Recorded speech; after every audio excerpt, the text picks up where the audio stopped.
Ach, die Unternehmen, die sagen immer, die KI, die nimmt gar keine Jobs weg. Aber wenn die KI den Job von 3 Leuten erledigen kann, tja, wieso sollte ein Unternehmen noch für 3 Leute bezahlen? Ach, KI, die nutzen wir ja alle schon irgendwie. Aber die Unternehmen, die stellen sich schon jetzt die Frage, wie bekomme ich KI in meine Organisation, ohne sie zu destabilisieren? Da fragen wir mal jemanden, der sich mit auskennt, unseren Spezialspezialisten mit der bunten Jacke.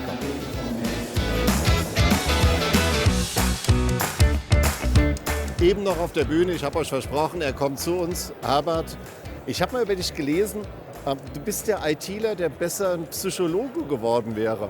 Wie kommt's? Ja, heutzutage ist halt wichtig, gerade das Thema KI auch von der empathischen Seite zu betrachten. Und da ist Psychologie die Grundlage. Ich bin studierter ITler, aber es ist wichtig, sich auch um den Menschen zu kümmern, weil im Spannungsfeld Prozesse, Systeme und der Mensch im Mittelpunkt, der Mensch, der sich da gern auch selbst im Weg steht. Aber es ist nicht der Mensch, sondern es sind die Prozesse. Du bist als Berater in Unternehmen unterwegs. Die sagen ja immer, ach, durch die KI, da fällt schon kein Job weg. Ja, jetzt mal Hand aufs Herz, ist das wirklich so? Das höre ich echt oft und uns würde hier ein bisschen mehr Ehrlichkeit gut tun. Natürlich geht es um Effizienz, um Effektivität, um Beschleunigung in den Prozessen. Aber das Domänen-Know-how der Menschen wird gleichzeitig noch wichtig bleiben und sein. Wir müssen uns aber dem Thema nähern und da ist Psychologie ganz wichtig, weil die Angst ist in den Köpfen der Menschen drinnen und die Angst muss genommen werden. Gleichzeitig muss auch der Mut gestärkt werden und in dem Spannungsfeld bewegen wir uns als ITler, als Technologen. Die Unternehmen verstehen ja, wie wichtig es ist, KI zu implementieren. Was sind denn so die 3 größten Hindernisse, die du siehst? Wir denken zu groß.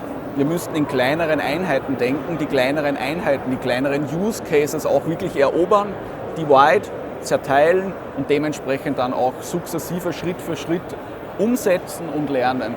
Die zweite Herausforderung ist das Sponsorship vom Management, das Sponsorship auch von den Entscheidungsträgern. Jeder möchte KI haben, aber man muss auch das Commitment dann durchziehen und nicht bei den ersten kleinen Schwierigkeiten sagen, oh, haben wir immer schon so gemacht, werden wir auch weiter so machen. Und der dritte, meiner Meinung nach auch der wichtigste Punkt, die Menschen mitnehmen, die Mitarbeitenden mitnehmen, weil dort steckt auch wirklich das Know-how. Und hier entscheidet sich, ob KI funktioniert oder nicht. Ich kann ja die Leute verstehen, sie trainieren die KI und die haben ja auch Angst, dass ihr Job dann auf einmal nicht mehr da ist. Die Jobs werden sich verändern. Die Jobs werden nicht einfach weg sein, die Profile werden sich ändern. Die Aktionen, die Kompetenzen, die Verantwortungen. Unternehmen müssen aber den Rahmen schaffen, damit man die Mitarbeitenden, wo ja das Know-how der Unternehmen drinnen steckt, dass die auch requalifiziert werden, dass sie regeskillt werden, dass auch die Möglichkeiten geschafft werden. Früher gab es Sachbearbeiter für Dokumentenprüfung.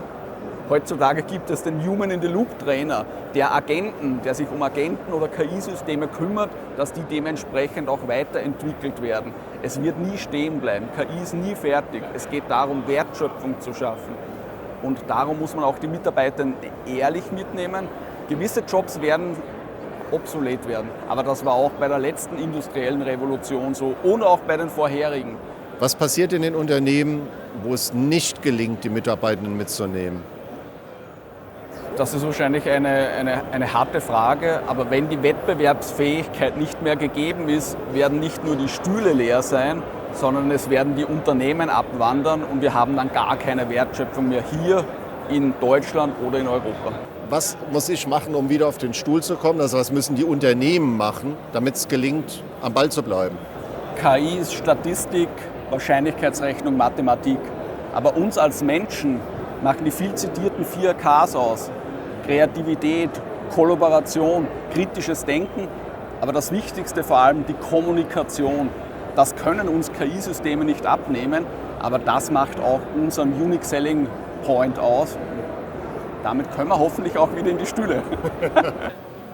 Stell dir mal vor, du wärst heute wieder Junior, du wärst gerade im Studium. Hättest du nicht Angst, dass die KI dir überhaupt gar keinen Job mehr gibt?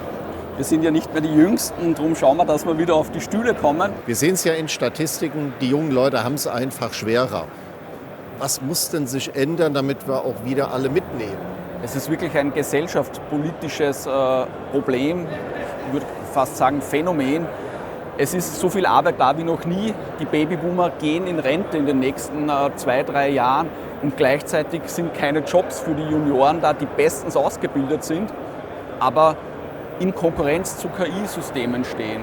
Und hier gibt es natürlich Möglichkeiten durch die duale Ausbildung, durch neue Jobprofile, durch crossfunktionale Themen, Betriebswirtschaftslehre mit KI verbunden, Themen, wo man auch menschliche Intelligenz benötigt. Gepaart mit der Unterstützung von KI entstehen neue Jobprofile und das liegt auch an uns als Gesellschaft, die Themen auch zu fördern. Und die Junioren hier an dieser Stelle nicht im Stich zu lassen, braucht es auch Mut und braucht es auch ein Zusammenspiel von Politik, Gesellschaft und uns Menschen im Gesamten, um diese Herausforderung zu lösen. Weil bestens ausgebildet sind alle. Jetzt müssen wir schauen, wie wir diese Menschen auch integrieren können ins Berufsleben. Dankeschön. Sehr gerne.